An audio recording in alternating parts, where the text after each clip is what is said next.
Hello, happy weekend. Welcome back to my favorite place. This is my studio. Okay. All right. So, before I start, I'd like to say thank you because I reached 101 subscribers.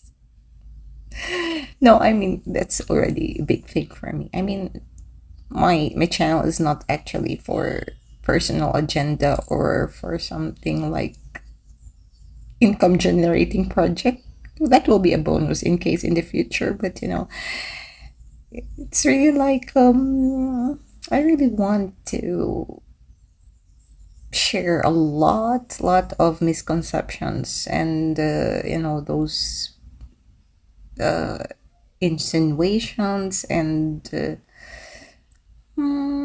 judgments or conclusions, assumptions, speculations. Because yeah, it's really different. The way they perceive things and terms, it's really different. I mean, now I'm not condoning anyone here individually. I mean, this is just a general statement. This may apply to most, but not all. All right. So again, now let's move on to definition of terms. Okay. So Western women, most, and versus most traditional women. So I have four words, very important words, because I sum up all these videos, all these issues. It boils down to these four main terms that has been the bone of contention of a lot of people. Okay, number one word, first word, I mean, strong woman, strong and independent woman. Okay, for the Western women perception, it means you have money, you have a good career, you earn your money, and you're powerful because of that. So you go argumentative and combative and superior. You feel that way because you have the money, you have the looks, maybe, physically, you feel that you're really the most beautiful girl in the world. And you earn your own money. Okay, so that's how they see a strong and independent woman. So for the traditional women, being a strong and independent woman is one who can multitask, who can work and at the same time still do her responsibilities and duties inside the house. Being a wife, a mother, a friend, a relative, a woman. So she can do these things all at the same time.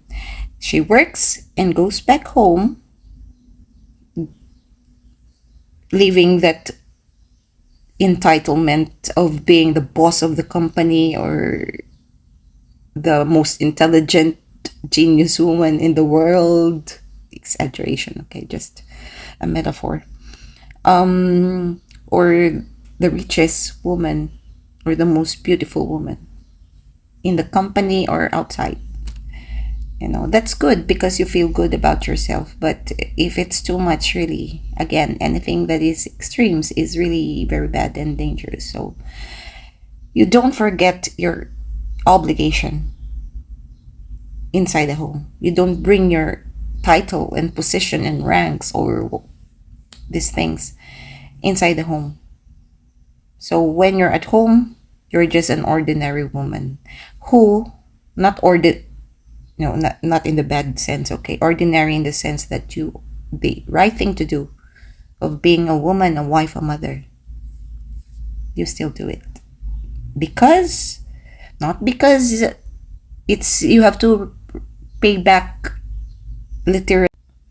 Yes, not literally to pay back monetarily, especially the man or your man, but because it is your duty, it is your innate responsibility, it is the natural thing to do.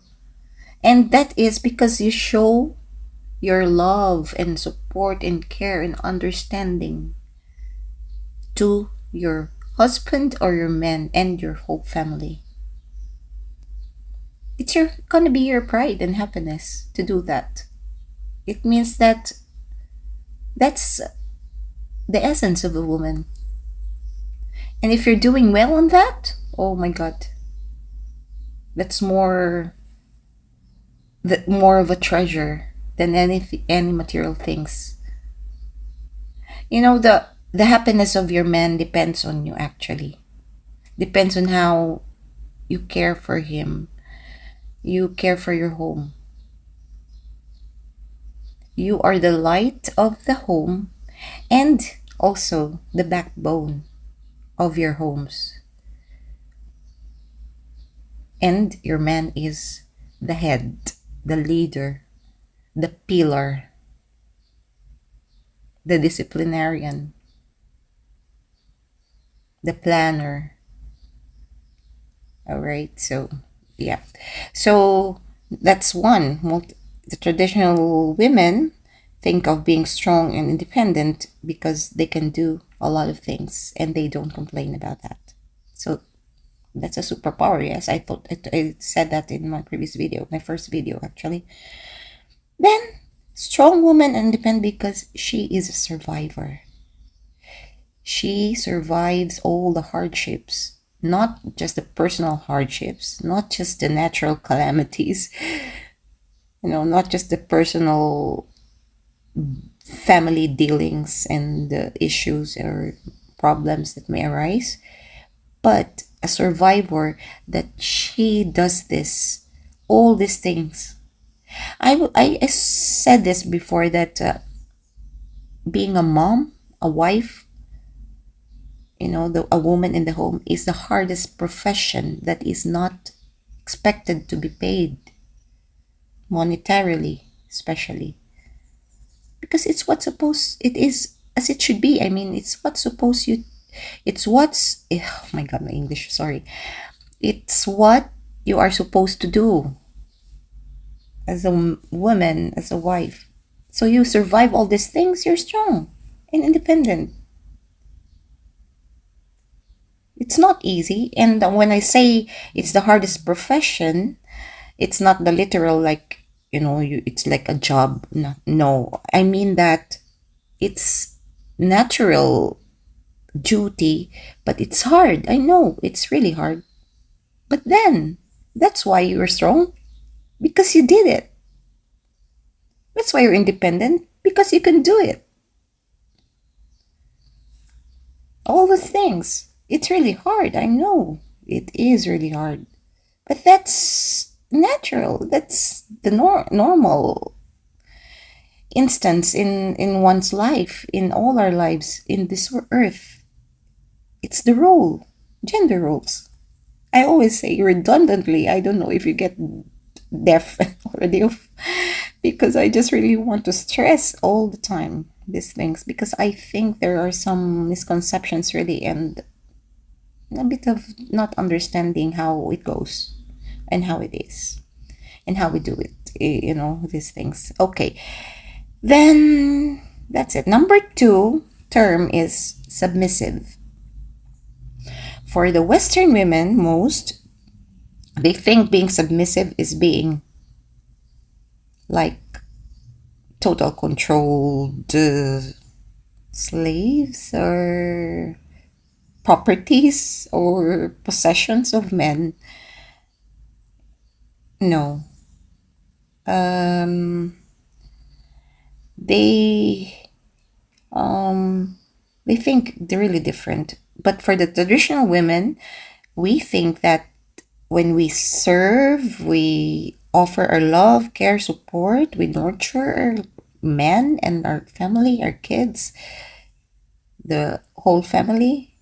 It's a sign. So, number 4, the last one. Maybe I forget some terms, so I will remember next time. I'll do another video on this. So, number 4 is, how do most Western women see men? How do they define being a real man? A man in their life.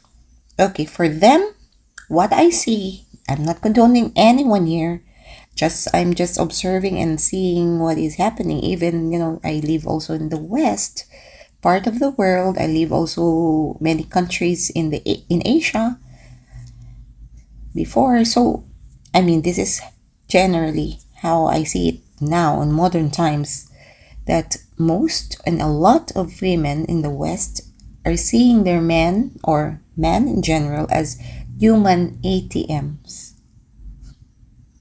Sorry, I'm not hating anyone here, but just my personal observation and the way I hear also some sources, credible sources, and from the videos and in even personal interviews. All right, so number 2, they see men, most of them, not all, they see men as like convenience store for their own convenience, and they don't think how to reciprocate the good things that the man has done for them. Like more of being taking advantage in some ways, or most ways. It depends on the situation. And yeah, and then some of them also see men as like an item collection. They, you know what I mean? So aside from the other aspect, like you get multiple partners, it's like your pride that you have a lot. It's like trial and error, experimental, all this stuff. It's fine because but it doesn't mean that you need to sleep with the guy. You can get to know a person slowly, slowly, piano, piano in Italian. Oh, eat Indian in Chinese, like little by little, eat Indian. So, oh my god, I think I have a fever. Sorry. Yes, it's like that. So, another thing, they see men as like disposables. So it's like item collection, then disposing them all of a sudden without really valid reason. Okay, again, I'm not saying all, okay, some. Even, this also happens in Southeast Asia or other parts of the world, of course. But this is just to say that it's not that common especially I'm gonna say in our country. It's not very common, but the way I see it in the West, it's a lot more, how you say, bigger, increasing cases like this than compared to our country in particular, because in the Philippines we always go that, okay, this is the reason of heartbroken people in the Philippines, because always of love, always of love, not because of money and this and that, of this very petty things.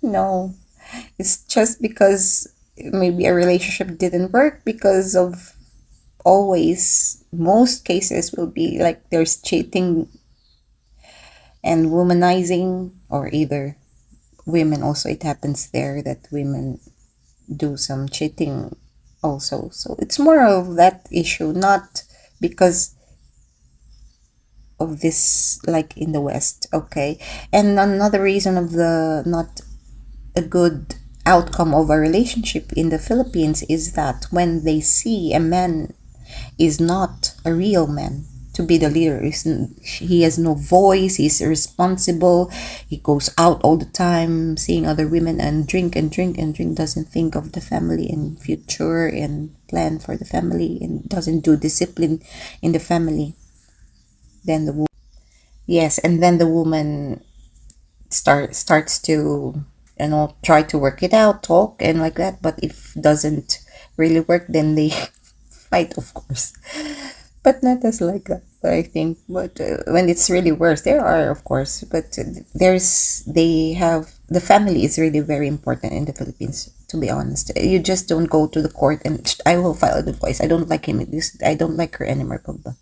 You have to go to the community or the village, like court, informal court, and then the officials there will try to settle you in an amicable way, and if they can really solve the problem, not to break the family or not to lead into really separation, they will do it. They will try to mediate and help you out just to make the family intact.